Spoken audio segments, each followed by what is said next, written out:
श्री शुक उवाच। श्रील सुखदेव गोस्वामी ने कहा, सरजाति सरजाति नामक मानवः मनुपुत्र राजा राजा ब्रह्मिष्ठः वेद का विद्वान सह वह बभूव हुए। यह सर्व विदित बात है। यह जो वही अंगिरसाम अंगिरा गोत्र के ऋषियों के सत्रे यज्ञ में द्वितीयम अहह द्वितीय दिन का कर्म उचिवान बोले थे।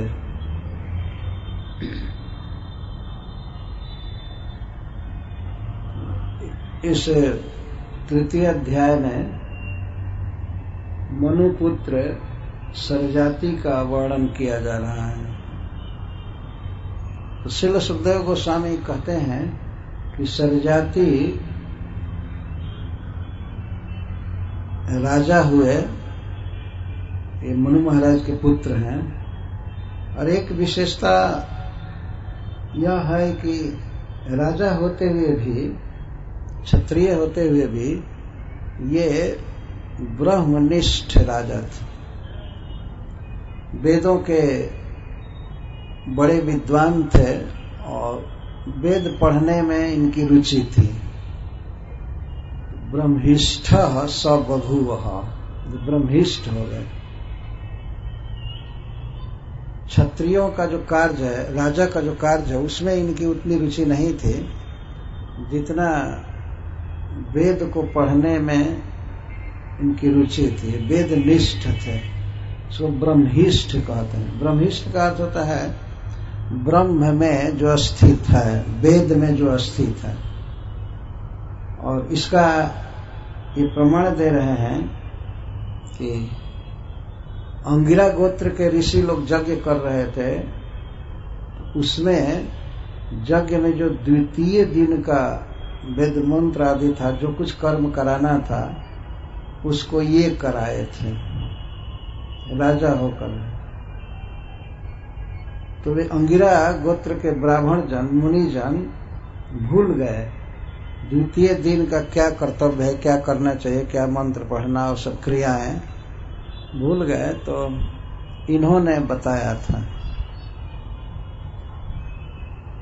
तो इस तरह से महाराज मनु के अनेक ऐसे पुत्र हुए जिनमें ब्राह्मण का गुण था, वेद निष्णात थे। महाराज सरजाति एक बहुत ही प्रसिद्ध राजा हुए हैं। महाभारत में इनकी कथा है बड़े विस्तार से। इनकी और भी बड़ी बड़ी कथाएं हैं। इन्होंने बहुत बड़ा बड़ा यज्ञ किया, दान दिया। तो इनके पुत्रों की कथा अंत में कहेंगे। पहले इनके कन्या की कथा सुनिए। सुकन्या नाम तस्यासीत कन्या कमल लोचना। तस्य सरजाते है सुकन्या नाम कन्या आसीत। इनकी एक कन्या थी जिसका नाम था सुकन्या। सुकन्या, सु का अर्थ सुष्ठु, सुंदर। उसका नाम ही सुकन्या था। और कमल लोचना, यह परम सुंदरी थी। कमल लोचना कहकर श्रील सुखदेव गोस्वामी उसके सौंदर्य का वर्णन कर रहे हैं। बहुत सुंदरी थी।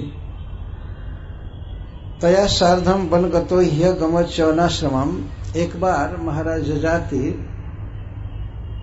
अपनी सेना के साथ, मंत्रियों के साथ और अपनी रानी के साथ वन में गए। उस समय सुकन्या को भी वे साथ न लिए थे। तया सार्धम तया सुकन्या के साथ वन में गए थे। पहले ही कहा जा चुका कि महाराज शरयाती ब्रह्मिष्ठ थे, वेदों के विद्वान थे, अतः यज्ञ करने में इनकी बहुत रुचि थी और राजा थे ही, तो प्रायः वन में ऋषियों के आश्रम में जा करके यज्ञ किया करते थे। वे लोग कराते थे यज्ञ और ये धन आदि खर्च करते थे, और यहाँ तक कि ब्राह्मण का कर्म भी यह करते थे कभी कभी। तो वनगतः वन में गए थे। तो वन में भ्रमण करते करते घूमते घूमते एक बार ये च्यवनाश्रमम गतः, च्यवन मुनि के आश्रम पर गए। च्यवन आश्रमम ही अगमत गए। एक विचित्र घटना है। सा सखी परिवृता, वह सुकन्या अपने सखियों के साथ थी, अनेक सखियां थीं, तो सखी भी परिवृता, सखियों से घिरी थी। विचिन्वंती अंघ्रिपान वने, वन में वृक्षों की शोभा देख रही थी। स्वाभाविक बहुत सुंदर वन था, तो वन में अनेक वृक्ष थे, उन वृक्षों को देख रही थी। और विचिन्वंती, कोई फूल कभी तोड़ती थी, कभी कुछ शोभा देखती थी। वन की शोभा देखते हुए घूम रही थी सखियों के साथ। सा सखी भी परिवृता विचिन्वंत अंघ्रिपान बने, अंघ्रिपान जो अपने चरण से पीते हैं अर्थात वृक्षों की शोभा को देखते हुए घूम रही थी। तो बल्मीक रंध्रे ददृशे खद्योते इव ज्योतिषी, खद्योते इव ज्योतिषी। तो घूमते घूमते एक स्थान पर सुकन्या ने अपने सखियों के साथ एक बल्मीक देखा। बल्मीक का अर्थ होता है जहां पर दीमक मिट्टी का घर बनाते बनाते ऊंचा कर देते हैं, उसको बल्मीक कहते हैं। गांव के लोग देखे होंगे जहां तहां गांव में। शहर वाले के लिए तो अब कोई दिखाएगा तब न कि क्या बल्मीक है। उन बच्चों को पीछे मना कीजिए, वो लोग यहाँ खेल ना करें, कोई भी बच्चा दौड़े नहीं। और कोई भी, ओ माता जी उधर क्या मीटिंग कर रही हैं बैठकर, सब लोग ध्यान इधर रखें। सुकन्या ने देखा बल्मीक को। बल्मीक कहते मिट्टी जमा करते करते उस पर घास भी आ जाता है। तो ऐसा था कि उस वन में च्यवन मुनि का आश्रम था। वहां च्यवन मुनि जो भृगुवंशी ब्राह्मण थे, बहुत ही तेजस्वी, बहुत बड़े, तो वे तप कर रहे थे, ध्यान कर रहे थे। तो ध्यान करते करते उनके शरीर पर दीमक मिट्टी जमा कर दिए थे, सारा शरीर ढक गया था मिट्टी से, बल्मीक से। तो बल्मीक के एक जगह छेद था, रंध्र, दो छेद था, वहां से उनकी आंखें दिखाई पड़ रही थी, वे चमक रही थी आंखें। खद्योते इव, जैसे दो जुगनू चमके, ऐसे बहुत कम चमक थी लेकिन बड़ा विचित्र। उसने देखा तो सुकन्या ने ये विचार नहीं किया कि कोई आदमी है इसके भीतर। उसने सोचा कि कोई रत्न है, क्या है, चमक रहा है। वो जीव नहीं समझी। उसकी सखियां भी थी, उनसे कही कि देखो सखी, ये क्या चमक रहा है। तो उन लोगों ने भी ये नहीं कहा कि कोई मनुष्य है, उनको जानकारी नहीं थी या ऋषि है। एक तो सारा शरीर ढक गया था मिट्टी से, इसलिए बिल्कुल पता नहीं चल रहा है। पहले के लोग ऐसी तपस्या करते थे। खान पान तो बहुत पहले छोड़ देते थे, केवल सांस लेते थे। और एक जगह निश्चल रहने से दीमक धीरे धीरे शरीर पर जमे होते थे, चमड़े को भी वो खा जाते थे, चींटियां भी खा जाती थी और हड्डी भर रह जाती, फिर भी प्राण रहता। ऐसे भारी तप करते थे। एक जगह पर इस तरह से बिना पानी पिए, बिना खाए और भगवान का ध्यान करना, इस तरह से तपस्या करते थे। च्यवन ऋषि इतने महान ऋषि थे कि शरीर पर दीमक भर गए, सब जगह दिखाई नहीं पड़ रहे। क्या तपस्या थी पहले। आज का आदमी तो सोच भी नहीं पाएगा इस बात को कि ऐसे भगवान का ध्यान करना चाहिए। महाभारत में एक कथा है, एक जाजली ऋषि थे, जाजली जबाल, वो खड़े होकर तपस्या कर रहे थे तो उनके जटा में पक्षियों ने घोंसला बना लिया। वो अलग से तृण लाने की जरूरत नहीं पड़ी, घोंसला बनाने के लिए तृण की जरूरत नहीं पड़ी, उनके केस में ही घुस घुस करके, और लोग अंडा भी दे दिया, अंडा बच्चा बनकर उड़ भी गए, इतना खड़े थे। ऐसे तपस्वी थे। और उनको इस बात के लिए बड़ा अभिमान था कि हमारे जटा में पक्षी अंडा दिए और बच्चा पैदा हुआ है। ये कथा है महाभारत में। च्यवन मुनि भी इस तरह से एक सुप्रसिद्ध तपस्वी भृगुवंशी ब्राह्मण थे। तो जब बल्मीक रंध्रे दद्र खद्योते युवा ज्योतिषी, दो ज्योति देखा, चमक रही थी दो ज्योति। उन लोगों को पता नहीं था कि ये च्यवन ऋषि हैं और च्यवन ऋषि के शरीर पर बल्मीक बना हुआ है, कुछ पता नहीं। तो चेक करने के लिए ते दैव चोदिता बाला, असल में ईश्वर की यह प्रेरणा थे, ईश्वर प्रेरिता बाला। और जितनी भी लड़कियां थी भी बाला थी। बाला का अर्थ 16 वर्ष की लड़कियां थी। और इतना विवेक नहीं था, तो खेल खेल में ही स्वाभाविक बाल चपलता के कारण वो लोग देखने लगी। तो सुकन्या ने कांटा से उनको निकालना चाहा। उसको लगा कि कोई रत्न है, चमक रहा है, तो कांटा से ऐसे निकालना चाहा। दोनों जो ज्योति दिखाई दे रहे थे उसको निकालना चाहा, तो वे कांटे धस गए च्यवन मुनि के आंख में, और उधर से बहुत खून बहा। अब ये लड़कियां सब डर गई, तो जान गई कि किसी ऋषि का ये नेत्र था और खून बह चला। तो ये लोग कुछ कही नहीं, राजा सरजाति के भय से कुछ कही नहीं। लेकिन उसी समय क्या हुआ कि इस तरह से जब अपराध हुआ एक ऋषि का,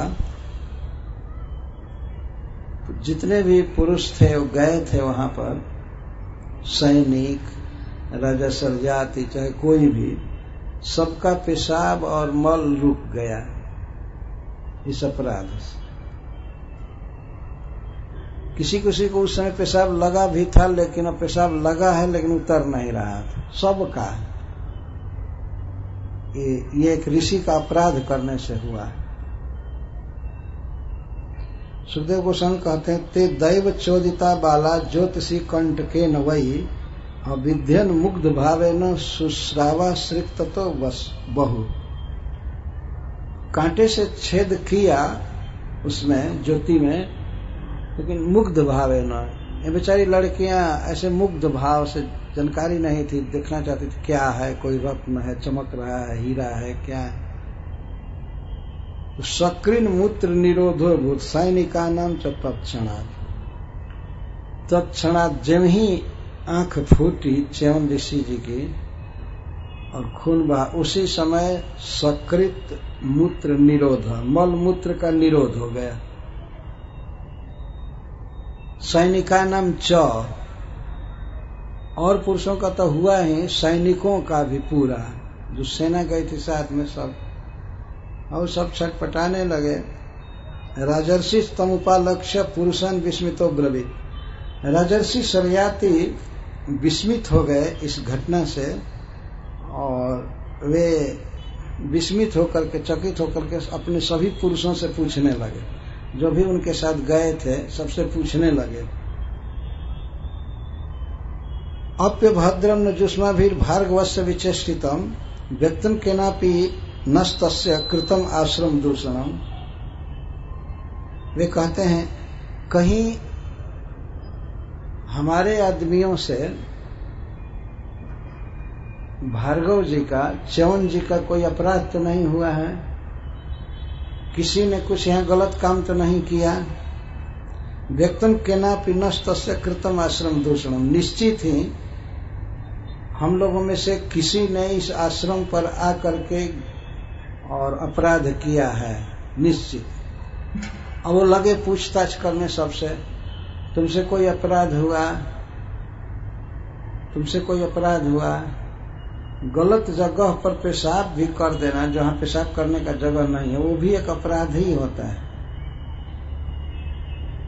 और इसीलिए आज के युग में इतना लोगों को कब्ज होता है, ये कोई न कोई अपराध चलता है जो भी हो। तो राजा सरजाति तो परम धार्मिक, तो लगे पूछने सबसे, अगर कोई अपराध हुआ होगा तो उस अपराध का मार्जन किया जाएगा, रेक्टिफाई किया जाएगा, इसलिए वो पूछताछ करने लगे। अपि अभद्रम न जुष्माभिर भार्गवस्य विचेष्टितम, तुम लोगों में से किसी से भृगुनंदन च्यवन जी के प्रति कोई अभद्र व्यवहार हुआ है, कोई गलत हुआ है। व्यक्तम केनापि नस्तस्य कृतम आश्रम दूषणम, व्यक्त हो गया कि किसी न किसी से इस आश्रम में कोई न कोई अटपटांग काम किया, ये व्यक्त हो गया। व्यक्त कैसे हो गया? लोगों के मल मूत्र निरोध से, और क्या, तो व्यक्त था। नहीं तो इस तरह का रोग अकस्मात सबको हो जाए कैसे संभव है? कि कोई न कोई अपराध हुआ है च्यवन ऋषि का, वो इस निर्णय पर पहुंच गए। तो सबसे छानबीन करने लगे। अब कोई बेचारे सभी निरपराध थे, किसी ने कोई अपराध नहीं किया था। अपराध तो इनकी पुत्री ने किया था, तो वो डर रही थी बताने में, लेकिन उसने अपने पिताजी को बताया। सुकन्या प्राह पितरम भीता किंचित कृतम मया। सुकन्या ने डरते हुए अपने पिता सरयाति से कहा कि किंचित मया कृतम, हमारे द्वारा कुछ हो गया है। क्या हो गया है? बोलो बोलो बेटी, क्या हुआ? वो महाराज पूछने लगे क्या हुआ? तो कहती है, द्वे ज्योतिषी अजानंत्या निर्भिन्ने कंटके हुए। पिताजी, मुझे पता नहीं था कि यहाँ पर कोई ऋषि हैं, और मैं जब कंटक से, कांटा से उसको चेक कर रही थी, देख रही थी, तो पहले वो चमक रही थी जो दो ज्योति लाइट जैसा, तो उसको मैंने कंटक से बेधा, तो उसके बाद खून निकल आया। तो राजा सरजाति कहाँ है जरा लेकर के चलो। तो वो च्यवन मुनि के ही आंख में कांटा गड़ा और वो अंधे हो गए थे। तो किसी के आंख में कांटा धसेगा तो अंधा होगा ही ना, वो अंधे हो गए, खून बहुत निकला। तब महाराज सरजाति दुस्तुष तद बचः श्रुत्वा सरजातिर जात साधोस। महाराज सरजाति जब सुने कि हमारी बेटी ने ऐसा अपराध किया तो बहुत घबरा गए,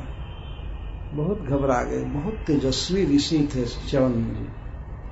तो अभी तो मल मूत्र निरोध हुआ है, आगे क्या क्या अनिष्ट होगा, इनका राज्य जाएगा, शत्रु मारेंगे इन सबको, वो तो अलग होने वाला है।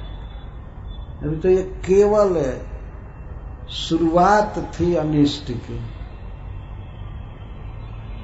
तो बहुत साधु सब बहुत घबरा गए और मुनि के पास आकर साष्टांग दंडवत किए, और दंडवत करके और प्रसादयामास, मुनि प्रसादयामास वाल्मीकांतर हितम समय। वो जान गए कि इस वाल्मीकि के अंदर च्यवन ऋषि हैं, तो उनको प्रसन्न किए। वे किसी तरह सना ही धीरे धीरे बहुत देर तक प्रसन्न किए, विनय किए कि बेचारी मेरी बेटी नहीं जानती थी कि आप मुनि हैं। वो तो दीमक बल्मीक समझ करके उसने कांटे से खोदा।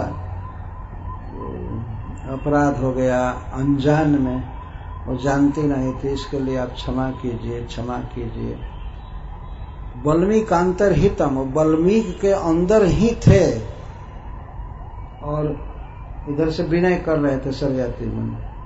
तो बल्मीक के अंदर से ही तद अभिप्रायमाज्ञाय प्रादाद्वहितरम मुने, मुनि के अभिप्राय को जानकर महाराज सरयाती ने मुनि को ही कन्यादान दिया। का अभिप्राय क्या था? श्रीधर स्वामी जी लिखते हैं कि वो मुनि वाल्मीकि के अंदर से ही पूछे महाराज सरयाती से कि आपकी पुत्री कितने वर्ष की है? तो उन्होंने बताया और फिर पूछे इसका विवाह हो गया है या नहीं हुआ है? श्रीधर स्वामी जी लिखते हैं। तो इन्होंने बताया होगा कि नहीं, अभी विवाह नहीं हुआ है। तो उन्होंने कहा अच्छा ठीक है। तो इसका मतलब उनके अभिप्राय को इन शब्दों द्वारा वो समझ गए।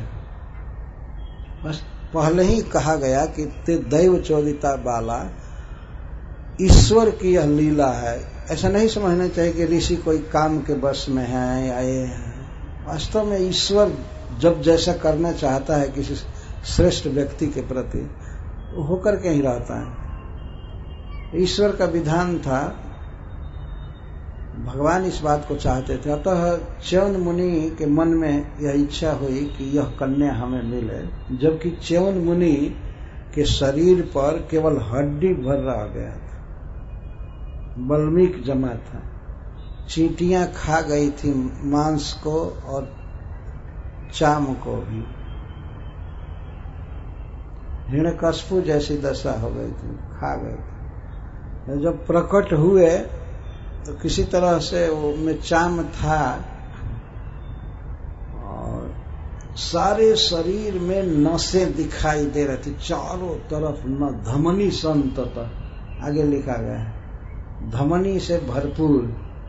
और केश में एक भी काला नहीं रह गया था, सब सफेद हो गए थे, पूरा बलि पलित विप्रिय। आगे वर्णन आएगा। सारे केश पक चुके थे और चमड़ा बिल्कुल ढीला हो गया था। नसें ही शरीर में चारों तरफ दिखाई दे रही थी, इतने वृद्ध थे। और इतने वृद्ध होते हुए भी उनकी इच्छा हुई सुकन्या से विवाह करने की। ऐसा नहीं समझना चाहिए कि कोई उपाय किया च्यवन जी ने सुकन्या को आश्रम पर लाने का, कोई नहीं, सब ईश्वर का विधान था। वो गई आश्रम पर और उसी ने गलती किया और गलती के प्रायश्चित में महाराज सरयाती ने भी कहा प्रणाम करो, ऋषि से क्षमा मांगो, ये करो, किसी तरह कृपा करें। बेचारे ये सैनिक जो आए हैं जी जाए, नहीं तो आज ही संवर जाएंगे, तो तुम ऋषि को प्रसन्न करो। ऋषि प्रसन्न हुए लेकिन बहुत भारी फाइन लगाए। उन्होंने राजा से कहा कि ठीक है, मैं सब तरह से माफ करता हूं, सब लोग जी जाएंगे, लेकिन आप अपनी कन्या मुझे दीजिए। महाराज सरयाती चाहते नहीं थे, लेकिन अब सबके जीवन का प्रश्न था, सब मर जाते हैं। और दूसरी बात है कि च्यवन मुनि के अद्भुत प्रभाव को जानते थे, अतः उन्होंने अपनी पुत्री का विवाह किया उनसे, बड़े आनंद के साथ विवाह किया बाद में। और बेटी को पतिव्रत धर्म की शिक्षा दिया कि पुत्री सब तरह से इनकी सेवा करना, इस सेवा से प्रसन्न हो जाएंगे तो तुम्हारा सारा मनोभीष्ट पूरा हो जाएगा। और वो चूंकि इतने महान पिता की पुत्री थी, तो स्वाभाविक ही पति से प्रेम उसके मन में भरा हुआ था। वो कन्यादान दिए, दहेज दिए, विवाह की सब, और अपनी सेना, अपने रानी आदि के साथ राजधानी चले गए। सुकन्या का विवाह एक वनवासी साधु से हुआ, और वो भी जो खास वाल्मीकि में बैठ करके जी रहा था, उसके पास संग्रह क्या होगा। एक महाकंगाल के साथ सुकन्या का विवाह हुआ। और देखिए, यह कन्या पतिव्रताओं में श्रेष्ठ मानी जाती है। पतिव्रताओं का जहां नाम आता है तो वहां सुकन्या का नाम जरूर आता है।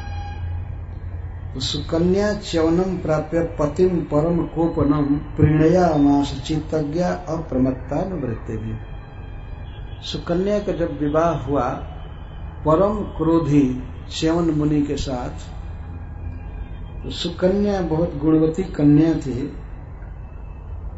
यह चित्तज्ञा च्यवन मुनि के अपने पति के चित्त को जानती थी। इनको कब क्या इच्छा हो रही है, ये क्या चाहते हैं, इसको जान जाती थी बिना कहे। कभी च्यवन मुनि को कहना नहीं पड़ा कि अब जरा पानी दो या पंखा झलो या वहां से खड़ा उठा करके दे दो, ये कहना नहीं पड़ा। चित्तज्ञा, चित्त की बात जानने वाली थी। अप्रमत्ता, कभी प्रमाद में नहीं थी। ऐसा नहीं था कि कभी च्यवन मुनि इसको ऐसे पकड़ने की जम्हा रही हो, कुर्सी पर बैठ करके झपकी आ रही हो या सो गई हो, नहीं, बिल्कुल सावधान थी। अप्रमत्ता, अनुवृत्ति भी प्रणयामास। च्यवन मुनि के मन में जो संकल्प होता था उसके अनुसार इसका व्यवहार था और तुरंत पूरा करते थे। और इस तरह से अपने कर्तव्य से, पति की सेवा से इसने च्यवन मुनि को पूर्णतः प्रसन्न कर लिया। प्रीणयामास, प्रसन्न कर लिया। सुखदेव गोस्वामी एक तरफ तो कहते हैं परम कोपनम च्यवनम पतिम प्राप्य, परम क्रोधी च्यवन मुनि को पति रूप में पाया, पर ऐसे पति को भी सेवा से प्रसन्न कर लिया। यह विशेषता है पतिव्रता स्त्री की। बिल्कुल प्रसन्न कर लिया और वो रहने लगी। उसने वो एक राजा की पुत्री थी, सरजाति महाराज की, परंतु पति के प्रति कभी ऐसा अभिमान नहीं हुआ कि मैं इनसे बढ़ करके हूँ, मैं राजा की बेटी हूँ, मैं आराम से रहूंगी, आराम से खाऊंगी, और आपको भजन करना है, मरना है, मरिए, हम क्यों ऐसे रहे। आजकल की स्त्री तो ऐसे भी कह सकती हैं, आपको मंगलारती में उठकर मरना हो, जाइए मरिए, हमको सोने दीजिए। इस तरह की नालायक स्त्रियां होती हैं इस युग में, किसी काम की नहीं। पति की सेवा करने में ही स्त्री का उत्कर्ष है, यही उसका धर्म है, ये शास्त्र कहता है। तो पति मिले हैं एक नंबर के क्रोधी, और वह भी एकदम बूढ़ा पति, जिसकी केवल नसें दिखाई दे रही हैं, बाल पका हुआ, सिर हिल रहा है, कांप रहा था। तो उस दशा में भी उनको स्त्री की कामना हो गई, ये भगवान की इच्छा थी। तो विवाह हुआ। पतिव्रता सुकन्या सारा अहंकार छोड़ करके, आलस्य छोड़ करके, अपने पति के मनोवृत्ति को देख करके उसने सेवा किया। अपने अनुसार सेवा नहीं, पति की इच्छा देखकर उनके संकल्प के अनुसार सेवा की। ऐसा नहीं कि एक नियम है, भाई सवेरे यहाँ इनको पानी दे देना चाहिए, ये दे देना चाहिए, ऐसा नहीं। उनकी जो इच्छा है, जैसे है, उसको उसने पूरा किया। यही है स्त्री का धर्म। इस एक धर्म के पालन से स्त्री इस लोक में भी जस पाती है और दूसरे जन्म में तो सुखी रहेगी ही। उसे स्वर्ग मिलेगा या वैकुंठ भी मिल सकता है अगर वो पतिव्रता है। प्रत्येक व्यक्ति को अपने अपने कर्तव्य को जानने का प्रयास करना चाहिए। शास्त्रों में पतिव्रता स्त्रियों के धर्म बताए गए हैं। हम लोग जब कभी कभी स्त्री के धर्म का वर्णन करते हैं तो कोई स्त्रियां लड़ जाती हैं कि पुरुषों के धर्म आप क्यों नहीं बता रहे हैं। तो तुमको क्या जरूरत है पुरुष के धर्म की, तुम अपना धर्म तो सीखो ना। भाई जिसका धर्म सिखाया जा रहा हो उसको प्रसन्न होना चाहिए। भाई हमारा धर्म सिखाया जा रहा है और दूसरे का धर्म जब अवसर आएगा सिखाया जाएगा। लेकिन आजकल के लोग रंज होते हैं अगर उनके कर्तव्य को सिखाया जाए। एक श्लोक में कहा गया है संस्कृत के, उपदेशो हि मूर्खाणाम प्रकोपाय न शांतये वयः पानम भुजंगा नाम केवलम विषवर्धन। यदि मूर्खों को उपदेश दिया जाता है तुम ये करो ये न करो, तो उनका क्रोध बढ़ता है उपदेश करने वाले पर। ये नीति है समान, उनका और क्रोध बढ़ता है। न शांत है, शांत नहीं होते हैं, सुखी नहीं होते बल्कि क्रोधी होते हैं। जैसे सांप को यदि दूध पिलाया जाए तो ऐसा नहीं कि दूध है पयहारी बाबा जैसा शांत स्वभाव हो जाए सांप का, उस दूध पी करके भी और विषवर्धन होता है उसका और दूसरों को डसता रहता है। यही हालत मूर्खों की। एक सत्य इतिहास द्वारा मनुष्य जाति को ये सब शिक्षाएं दी जाती हैं, ऐसे होना चाहिए। सुकन्या का चरित्र इसीलिए यहाँ प्रस्तुत किया जा रहा है कि स्त्रियों को, पत्नियों को अपने धर्म की शिक्षा लेनी चाहिए। पति ठीक विपरीत मिला है, लड़की बिल्कुल युवती है 16 वर्ष की और पति अब तो उसको कई 100 वर्ष पार कर चुके हैं, बहुत बूढ़े थे वे और स्वभाव भी बहुत ठंडा नहीं था, बहुत क्रोधी थे। लेकिन सुकन्या का ऐसा विलक्षण स्वभाव था, वो धर्म सेवा करने में तत्पर थी कि कभी क्रोध नहीं किए और उसने प्रसन्न कर लिया उनको।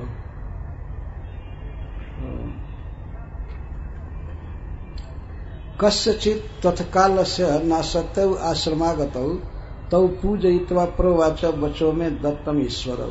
एक बार की बात है, च्यवन मुनि के आश्रम पर कुछ काल बीतने के बाद दोनों अश्विनी कुमार आए। अश्विनी कुमार देवता हैं, लेकिन देवराज इंद्र और सब देवता इनको अपने पंक्ति में भोजन नहीं करने देते थे। कोई यज्ञ होता था तो यज्ञ में अगर उनको हिस्सा दिया जाता था तो उनके साथ इनको यज्ञ भाग नहीं दिया जाता था। जबकि वे श्रेष्ठ देवता है फिर भी क्यों नहीं दिया जाता था? चूंकि दोनों वैद्य थे, डॉक्टर थे। डॉक्टर का अन्न बहुत अशुद्ध माना जाता है और उन लोगों को हीन समझा जाता है। इसीलिए और देवता लोग इनको अपने लाइन में नहीं बैठने देते थे। इतने बड़े देवता हैं, भीषक्तमो सबसे श्रेष्ठ डॉक्टर हैं देवलोक में, जो मस्तक काट करके भी जोड़ सकते हैं। कई बार ऐसा इन्होंने किया है।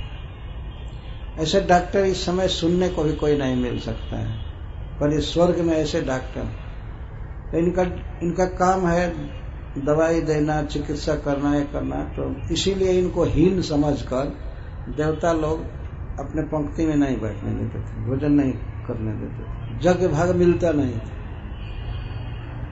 ये दोनों देवता च्यवन ऋषि के प्रताप की कथा सुने कि च्यवन ऋषि ऐसे हैं, तो उनको ये आशा हो गई कि यदि हम च्यवन ऋषि से पैरवी करेंगे तो च्यवन ऋषि हम लोगों को देवताओं के मध्य यज्ञ भाग दे सकते हैं। इसी आशा से आए थे। लेकिन दोनों आए तो अपनी इच्छा को कोई प्रकट नहीं किए। दोनों के आने पर च्यवन मुनि ने उनकी पूजा किया, उनका सम्मान किया, अच्छा आसन दिया। तो सबसे पहले च्यवन मुनि ने ही कहा, तो पूजयित्वा प्रोवाच वयो में दत्तम ईश्वरम। ईश्वरो, आप दोनों ईश्वर हैं, श्रेष्ठ सद्वैद्य है। इसका मतलब यह हुआ कि आप दोनों ईश्वर हैं, सद्वैद्य हैं। अरे जो मरे हुए को जिला सकता है तो ईश्वर नहीं तो क्या है? डॉक्टर भी ईश्वर ही हैं अगर ठीक चिकित्सा करे और पैसा न ले तो भगवान ही है एक प्रकार से। अगर रोग दूर कर दे और व्यक्ति जी जाए तो वो एक ईश्वर ही है। तो च्यवन ऋषि सनत कुमार दोनों भाइयों को, जो देवताओं के फिजिशियन हैं, उनसे कहते हैं ईश्वर, आप दोनों ईश्वर हैं, मैं वयम दत्तम, मुझे जवानी दीजिए, मुझे युवावस्था दीजिए। जब स्वर्ग से वैद्य आए हैं तो किसको इच्छा नहीं हो जाएगी। च्यवन मुनि बूढ़े थे, उनकी इच्छा हुई इनको देख करके, हे ईश्वरौ मैं वयः दत्तम, दो वचन में है इसलिए दत्तम शब्द, हमको आप जवानी दीजिए।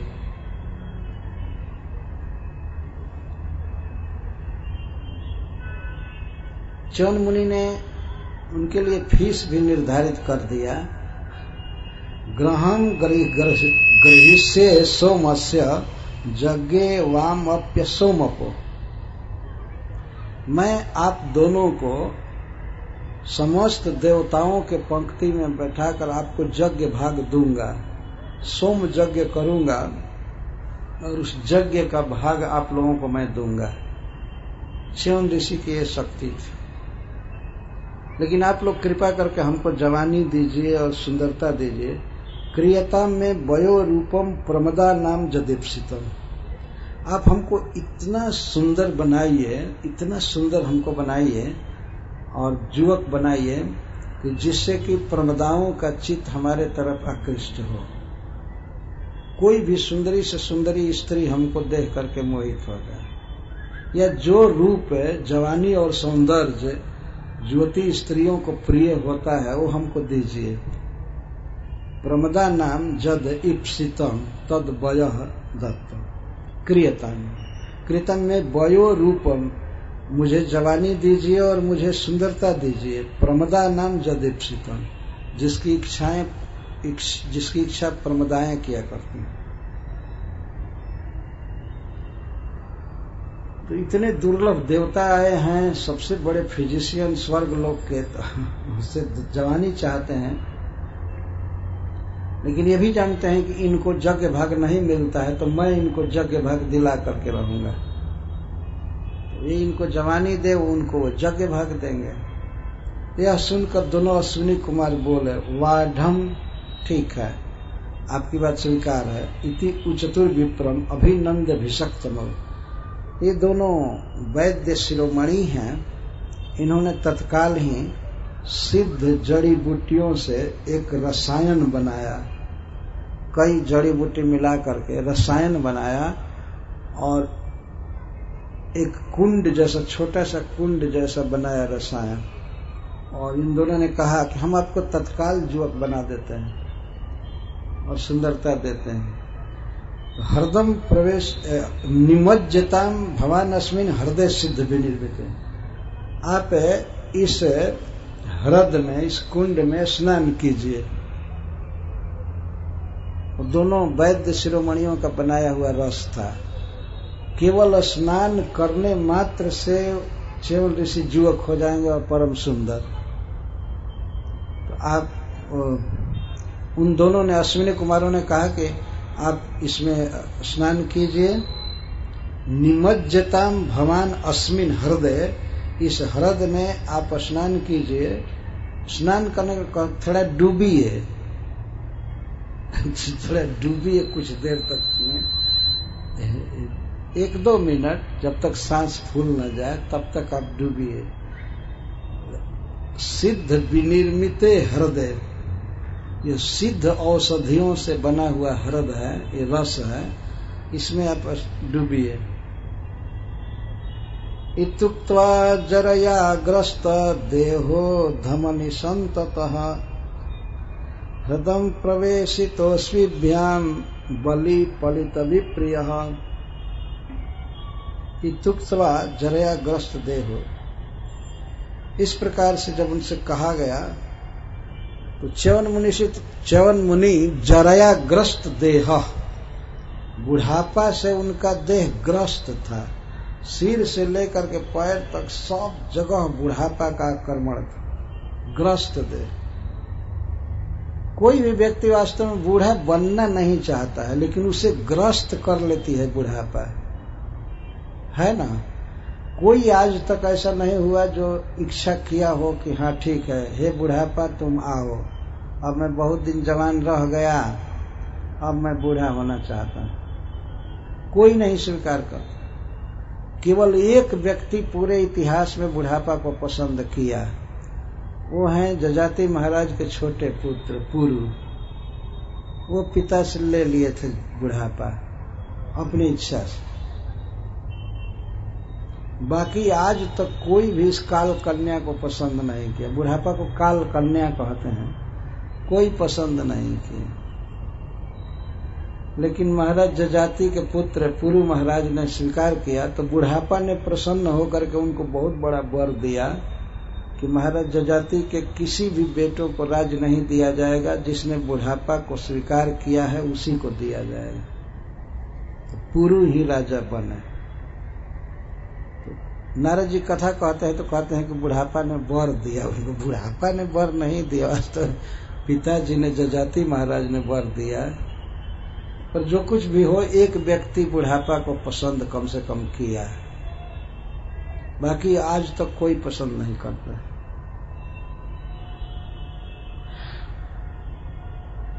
तो स्नान के जब प्रवेश किए तो उसके पहले बताते हैं, नया युवक बनने से पहले ये क्या थे, इसको सुखदेव गोस्वामी कहते हैं। क्या इनकी दशा थी? जरया ग्रस्त देह, बुढ़ापा से ग्रस्त देह था। धमनी संततः, धमनी माने नसें, नसों से भरा हुआ चारों तरफ देह था। धमनी संततः। हृदय प्रविष्ट अश्विभ्याम, अश्विनी कुमारों के साथ प्रवेश किए। अश्विनी कुमार दोनों भाई, इनका बाह पकड़कर दोनों तरफ से तीनों एक साथ है हृद में, दह में डूबे, कुंड में स्नान की, डूबे तीनों। और इनके विषय में बताया जाता है कैसे थे। बलित पलित विप्रिय। बलि का अर्थ है शरीर में झुर्रियां पड़ गई थी, चार नसें उभर आई थी और केस पक गए थे। इसके कारण बहुत अप्रिय लग रहे थे, बुरा लग रहा था शरीर इनका। ऐसे ऋषि को दोनों ओर से पकड़ करके अश्विनी कुमार डूबे पानी में, सिद्ध रस में। इसके बाद कुछ ही समय में पुरुषास्त्रय उत्तस्थ, 3 पुरुष निकले सरोवर से। च्यवन मुनि भी थे और दोनों भाई वे 3 पुरुष। अपिच्या, बहुत सुंदर, और अपिच्या वनिता प्रिया, स्त्रियों के लिए अत्यंत प्रिय। एक तो नई जवानी थी और श्रृंगार किए थे, परम सुंदर थे तीनों। पद्मस्रजः, कमल की माला पहने थे। कुंडलिनः, कानों में कुंडल झूम रहे थे। तुल्य रूपः, तीनों एक समान थे, बिल्कुल किशोर अवस्था के, तीनों एक समान थे। और सुवासस, तीनों बहुत सुंदर कपड़ा पहने थे, बहुत सुंदर वस्त्र पहने थे। तान निरीक्ष बरारोहा स्वरूपान सूर्यवर्चस।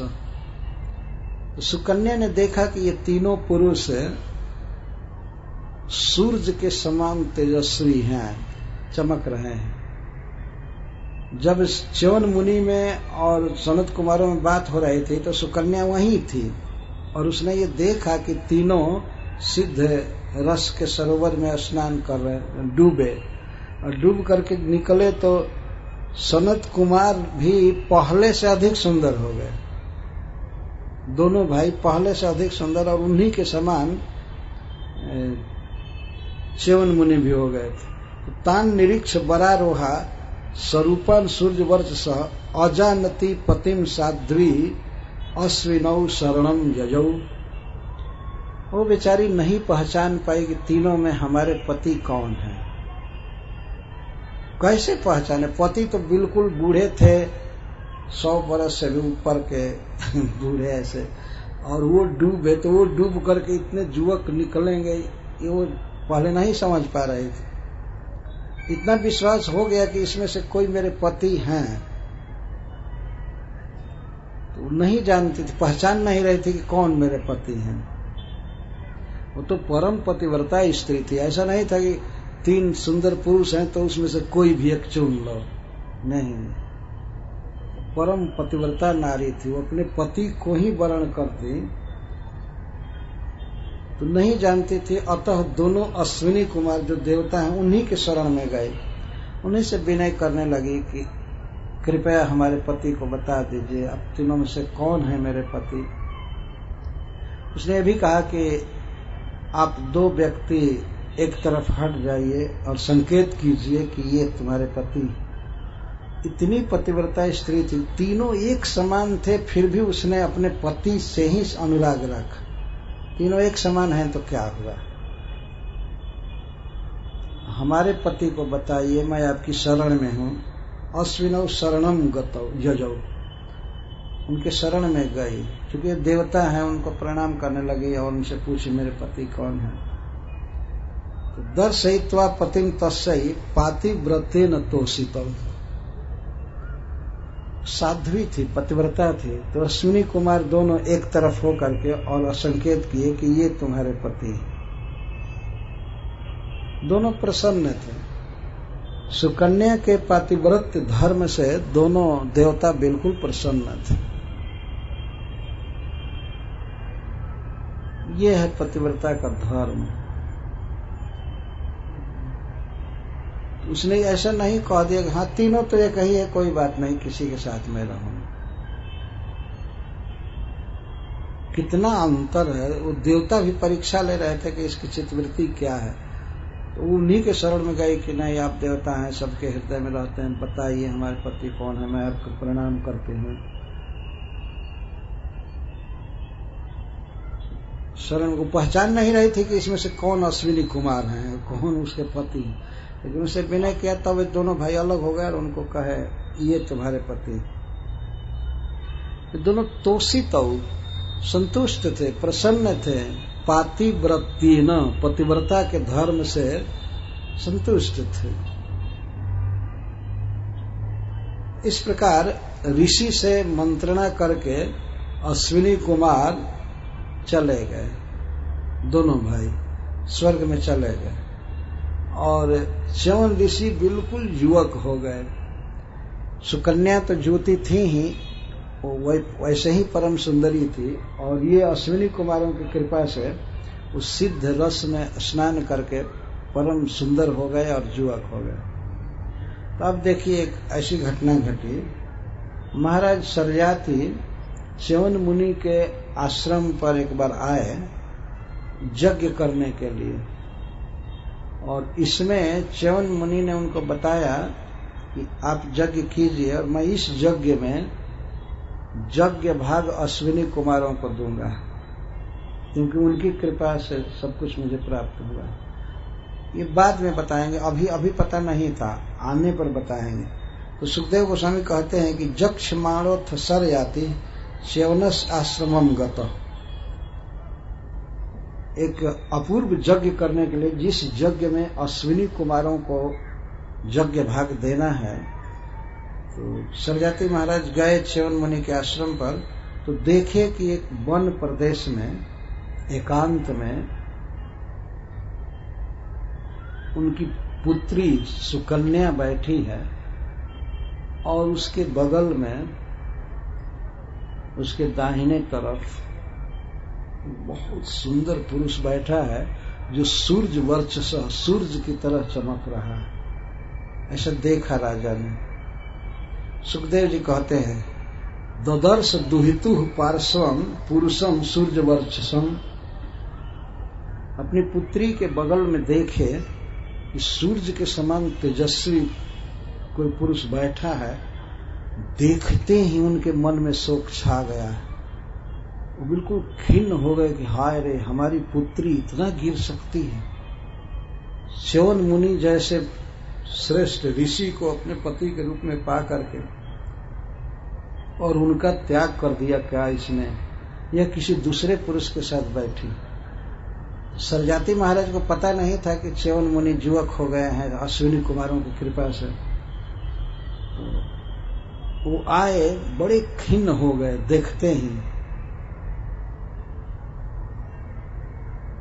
विचार करने लगे क्या हो गया इसको। तो सुकन्या तुरंत ही अपने पिताजी को पहचान गई और उठ करके प्रणाम करने आई। तो वो प्रणाम करने आई। जब उसने प्रणाम किया तो सुखदेव गोस्वामी जी यहाँ कह रहे हैं कि राजा दुहितरम प्राह कृत पादाभिवंदना। सुकन्या अपने पिताजी के चरणों में प्रणाम की, अभिवंदना की। लेकिन महाराज सरजाति आशीष अप्रयुंजान नात्य प्रीत मनाइव, कोई आशीर्वाद नहीं दिए। हमेशा आशीर्वाद देते थे अपनी बेटी को, अपने गले से लगा लेते थे। लेकिन इस बार जब उन्होंने देखा कि किसी पर पुरुष के साथ, किसी लंपट जार पुरुष के साथ ये बैठी है, उनके मन में बड़ा क्रोध आ गया, शोक आ गया। और उसने जब प्रणाम किया तो वे कोई आशीर्वाद नहीं दी। आशीष अप्रयुंजान, प्रसन्न नहीं थे। नाति प्रीत मनाई, वह बिल्कुल प्रसन्न नहीं हुए।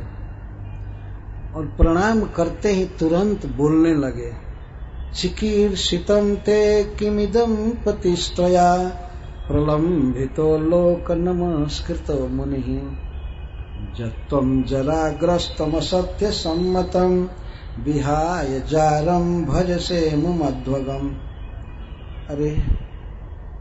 अरे असत्य, सबसे पहले उन्होंने संबोधन किया।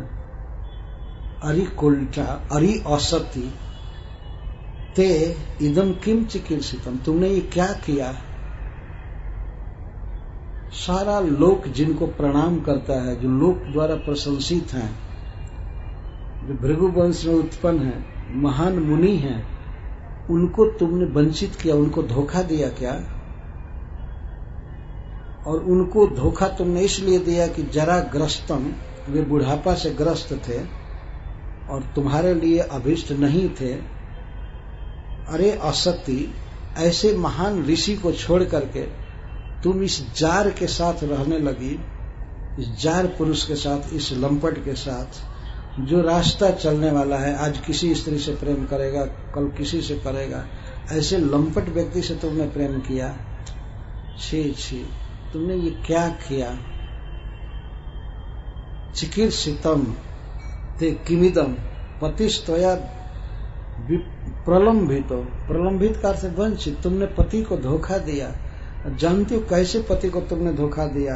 लोक नमस्कृत, सब लोग जिसको प्रणाम करते हैं और जो मुनि हैं, भगवान के भक्त हैं, ऐसे ऋषि को तुमने तिरस्कृत किया। और ऐसे महान ऋषि को, पति को छोड़ करके तुम रास्ता चलने वाले इस लंपट पुरुष का भजन कर रही हो, इससे प्रेम कर रही हो। असत्य। फिर शोक में कहने लगे, कथम मतिस्तेव गता अन्यथा सताम कुल प्रसूते कुल दूषणम तिदम। अरे तुमको ये ध्यान नहीं रहा कि तुम किस वंश में उत्पन्न हुई हो। सताम कुले प्रसूता, सज्जनों के, संतों के, महान भगवत भक्तों के वंश में तुम्हारा जन्म हुआ है। सताम कुल प्रसूते, सज्जनों के कुल में तुम्हारा जन्म हुआ। और इस उत्कृष्ट वंश में जन्म लेकर के तुमने अपने कुल पर कलंक लगा दिया। कुल दूषण तु इदम, यह कुल दूषण काम किया। विभर्षि जारम जदपत्र पाक कुलम पितुश्च भर्तुश्च नयश्च धस्तम। तुम ऐसे पति को छोड़ करके और इस जार पुरुष को धारण कर रही हो। अरे निर्लज्ज, तुमने अपने पिता के कुल को और पति के कुल, दोनों कुल को नरक में भेज दिया। पितु कुलम और भर्तुश्च कुलम अधः नयसी, अधस्तमः नयसी। नरक नीचे है इस पृथ्वी से, दक्षिण दिशा में नीचे है, और वहां केवल अंधकार रहता है नरक में। नरक में बिजली की कोई जरूरत भी नहीं है, न व्यवस्था है, क्योंकि पापियों को वहां दंड देने के लिए ले जाते हैं, तो वहां पर ये सब कोई लाइटिंग ये सब कुछ नहीं होता है। जब पापियों को किसी आग में जलाया जाता है तो उसी समय थोड़ा थोड़ा प्रकाश आग जलने से होता है नरक में। तो कोई दीपक, लालटेन, टॉर्च कुछ नहीं है, केवल पापियों को मारना है, जलाना, काटना, हाहाकार सुनाई पड़ता है सब जगह, लेकिन केवल अंधकार भरा रहता है। इसलिए नरक को तमह कहा गया है। महाराज शरयाती कह रहे हैं कि तुम अपने पिता के कुल को और पति के कुल को भी नरक में पटक ले जाओगी, इस तरह का व्यवहार करने। बात तो वो नहीं थी, वास्तव में परम पतिव्रता थे। इस प्रकार पिताजी जब बोल रहे थे, एवं ब्रुवाणम पितरम स्मय माना शुचिस्मिता, सुकन्या उस समय भी गर्भ से थी, और उसके पिता की बात सुन करके भी उसके चेहरे पर मुस्कान आ रही थी, क्योंकि स्वाभाविक ही चित्त की प्रसन्नता उसके मुख पर आ रही थी। ऐसी नहीं थी कि वह अपने पति को छोड़कर किसी दूसरे पुरुष से प्रेम करे। तो पिताजी बोल रहे थे तो जानते थे कि पिताजी को मालूम नहीं है, इसी से इतना आक्षेप कर रहे हैं। एक ही श्लोक में आप देखिए, सुखदेव जी कह रहे हैं स्मयमाना और शुचिस्मिता। शुचिस्मिता का अर्थ है अत्यंत पवित्र सुख की मुस्कान थी उसके चेहरे पर। पिता की बात से दुखी नहीं हुई, क्योंकि जानते थे पिताजी नहीं जानते हैं। जो जानेंगे कि हमारे पति ही जुवक हो गए हैं, तब तो बहुत प्रसन्न हो जाएंगे। तो उसने कहा हंसते हुए, उवाच तात, हे पिताजी, जामाता तवैस भृगुनंदन, ये जो है वही भृगुनंदन ही आपके जामाता ही इस रूप में हुए। तब सशंस पित्रे तत्सर्वम वयोरूपाभिलंबनम, सुकन्या ने सारी कथा सुनाया कि हमारे पतिदेव किस प्रकार अश्विनी कुमारों की कृपा से यौवन प्राप्त किए हैं और सुंदरता प्राप्त किए हैं। सारी कथा सुना दी। विस्मित परम प्रीत, तो महाराज सरजाति बहुत विस्मित हुए और परम प्रीत बहुत प्रसन्न हुए। तब तनयाम परिसस्वज, तब अपनी पुत्री को गले से लगाए, कालिंगन की, सिर सूंघने लगे और अब धन्यवाद देने लगे। धन्य हो पुत्री, तुमने अपने पति का और पिता के कुल का गौरव बढ़ा दिया। ऐसे जरूर कहे होंगे, पहले नहीं जानते थे तो फिर अब जमाता को भी गले से लगाए। जमाता को दामाद कहते हैं हिंदी में। इस तरह से सुकन्या का चरित्र है, जिसने अपने पतिव्रत के बल से सेवन मुनि को यौवन प्राप्ति कराया और सुंदर बनाया। तो इस प्रसंग में एक बहुत बड़ी शिक्षा है। पहले के युग में शिक्षा देनी नहीं पड़ती थी, कथा सुन करके लोग अपने आप सीख जाते थे। लेकिन आज के युग में कुछ फिलॉसफी बिहाइंड दिस स्टोरी, ऐसे लोग कहते हैं। इस कथा के पीछे कुछ संदेश है, कुछ सिद्धांत है। तो आज के लोगों को कुछ खोल कर कहना पड़ता है, भाई क्या फिलॉसफी है, क्या कोई बाकी रह गया कहना, बताइए। किसी स्त्री के लिए कोई फिलॉसफी बाकी रह गई इसमें? पति चाहे जैसा भी हो, भगवान की कृपा से मिला है तो विवाह हो गया, तो अब पति ही सबसे गुणवान है, सबसे महान है, ये मानना चाहिए। वो भले कम पढ़ा लिखा हो या आयु में ज्यादा हो, वृद्ध हो, फिर भी पत्नी का कर्तव्य है कि उसी से प्रेम करे। उससे प्रेम करने से उसको सब कुछ मिलेगा। और यदि कोई स्त्री अपने पति को वंचित करके और दूसरे पुरुष से प्रेम करती है, तो वह पिता के सारे कुल को और पति के कुल को भी नरक में पटकेगी और स्वयं गिरेगी। ये निश्चित इन सब बातों से प्रकट हो रहा है। च्यवन मुनि एक वृद्ध व्यक्ति थे जिनके पास प्रकट कुछ नहीं था, पर यह था कि वे वेदों के पारदर्शी विद्वान थे और जो यज्ञ भाग दे सकते हैं अश्विनी कुमारों को, तो इसी से समझना चाहिए कितने बड़ी शक्ति उनमें थी। पर फिर भी बाहर की दृष्टि से वृद्ध थे। ऐसे वृद्ध पुरुष से सुकन्या को कोई शारीरिक सुख प्राप्त नहीं हो सकता था,